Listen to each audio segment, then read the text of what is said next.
esse cenário terrível que o senhor está descrevendo, Coronel Isaías, ele chama a atenção pelo caos e não é por um acaso que a ONU resolveu intervir com forças armadas, né? São chamadas forças de paz, mas na verdade é uma tropa pronta para a guerra.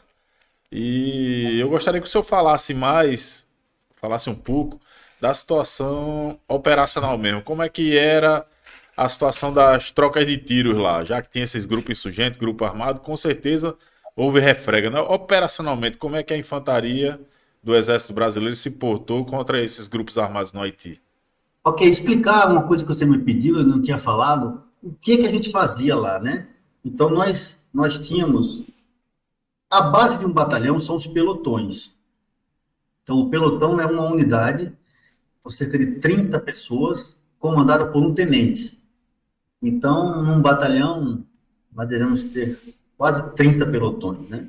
Então, o que é que a gente fazia diariamente, todos os dias, o dia todo, sábado, domingo, feriado, de noite, madrugada, de dia, de 2 em 2 horas, nós tínhamos vários pelotões patrulhando todo Porto Príncipe. A base da nossa missão foi em Porto Príncipe. Nós também destacamos um pelotão para Gonaíves, no norte do país, e um outro para o oeste do país também. Depois eu me lembro o nome da cidadinha que não está me vindo aqui. Então, mas o que, é que a gente fazia, Guerra? A gente fazia patrulhas o tempo todo. Essas patrulhas visavam o quê? Desarmar a população que estivesse armada, procurar, identificar e prender as pessoas que estivessem transigindo a ordem, né? E aí incluem-se os bandos, né? Uma coisa que eu achava engraçada é porque a gente não conseguia nem identificar os líderes dos bandos, porque todos eles eram negros e magros. Não tinha como você saber quem era o líder da gangue tal, o líder da... Todos muito parecidos, né? Todos são muito parecidos, né? Todo Todos mundo eles são igual. negros e são magros, né? Então, a gente normalmente, não, ele costuma usar uma bandagem, ou ele tem alguma coisa na orelha, ou ele usa geralmente uma camisa vermelha, né? Mas esse pessoal, eles eram fugidios, né? Eles viviam escondidos. E o que era comum, como o Guerra falou, imprimir o terror, né? Uma gangue matando os integrantes da outra gangue. E como lá no Haiti não tinha IML, era comum a gente ver, quando o dia nascia, um corpo ou outro que era colocado no meio da principal rua, né, da principal avenida do Haiti, justamente para causar terror na outra gangue.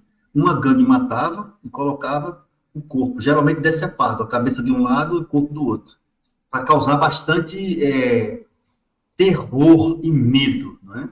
Então, nós da ONU, além da gente combater isso tudo, procurar identificar, e fizemos várias operações lá, de guerra mesmo, como o Eric falou, né? Porque nós estávamos lá para cumprir uma missão de paz, no entanto, nós estávamos armados e prontos para a guerra, né? Então, se fosse preciso, a gente desencadearia fogo. No entanto, existem regras de engajamento nas missões da ONU, que você só pode usar força dependendo da situação, né? Se alguém provocar você, ou se você precisar salvar alguém. Existem várias regras de engajamento, que a gente treinou muito isso, né? Para que a gente atuasse em cima do que a ONU prevê, né? Porque não somente estavam lá tropas brasileiras, né?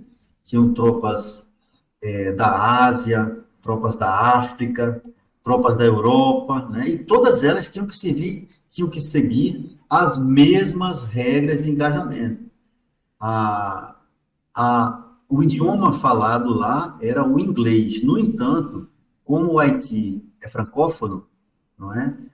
A gente também aprendeu algumas expressões em francês, principalmente os tenentes, que eram os comandantes de patrulha, quando eles fossem revistar o cidadão, ou procurar drogas, ou parar alguns automóveis, né, na estrada. Então, as patrulhas, elas tinham esse objetivo, né, de policiar a cidade, né, apaziguar, tentar trazer a cidade para uma normalidade, o que era muito difícil, porque nada estava normal, né? Não tinha água, não tinha esgoto, não tinha energia, não tinha comida, não tinha indústria, nem comércio, nem nada. Então era muito complicado a gente poder trazer as coisas mais para o normal. Que E tipo de uma coisa armamento?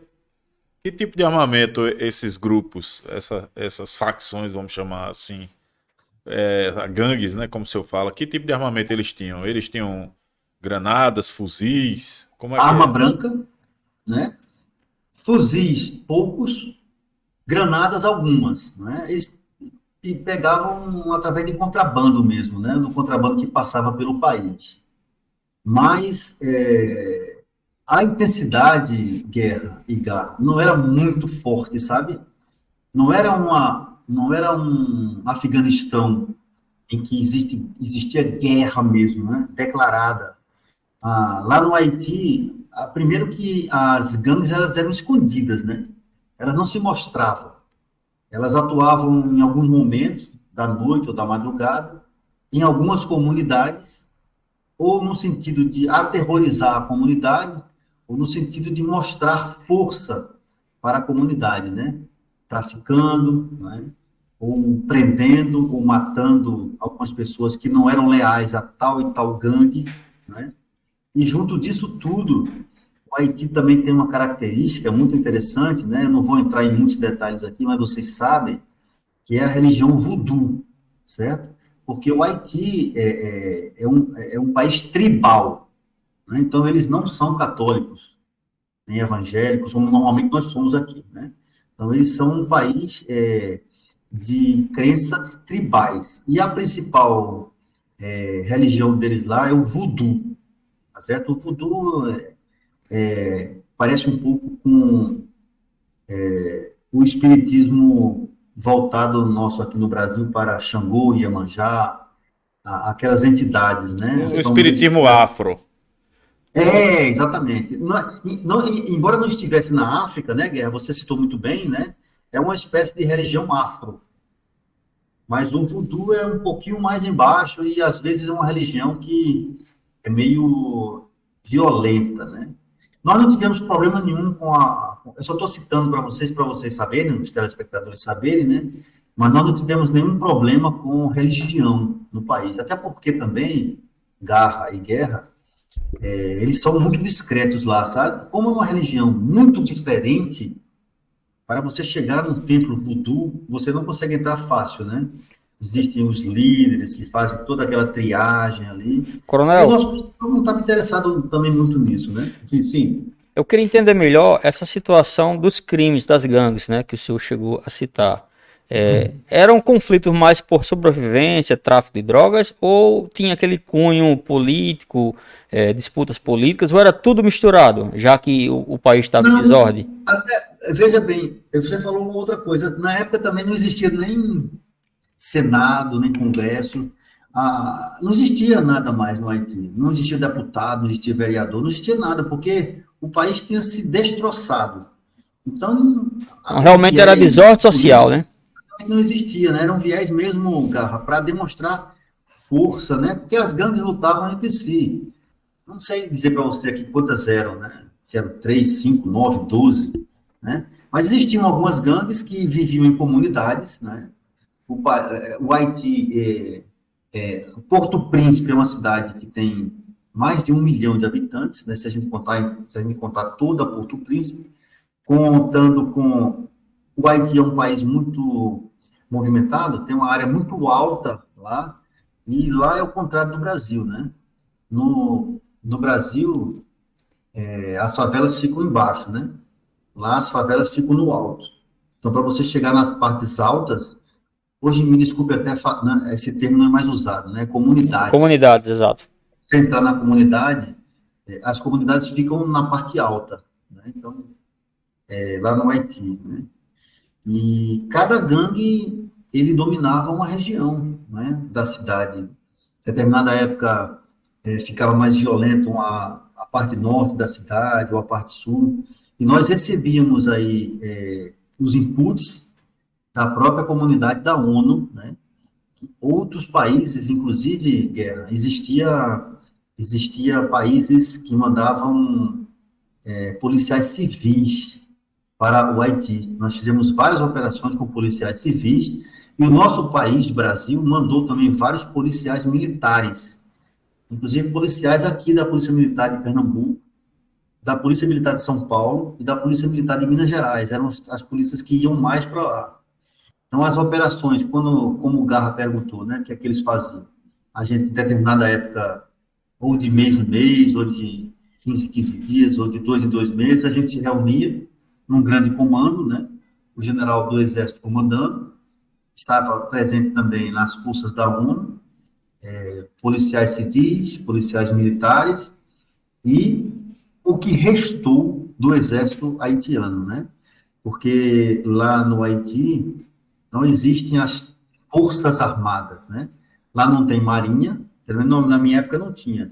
Era só exército. Um braço do exército tinha alguns barcos. E lá não tinha força armada porque o Haiti não tinha nem helicóptero, nem aviões. Então, as forças armadas do Haiti se resumiam ao exército. Então, nós nos reuníamos com eles, eles identificavam para nós os alvos, né, as pessoas que a gente poderia procurar, e a gente fazia as operações como se faz, e como ficou bastante visível na Segunda Guerra Mundial, né, ao raiar do dia. Então, quando raiava o dia, a gente ia para determinado local, cercava tudo e tentava achar os alvos que foram nos dados pela própria comunidade porto-principiana, né? Seriam Então, operações tipo polícia. ações de polícia, exatamente. Cercar um local e tentar prender, né? Se o cidadão reagisse,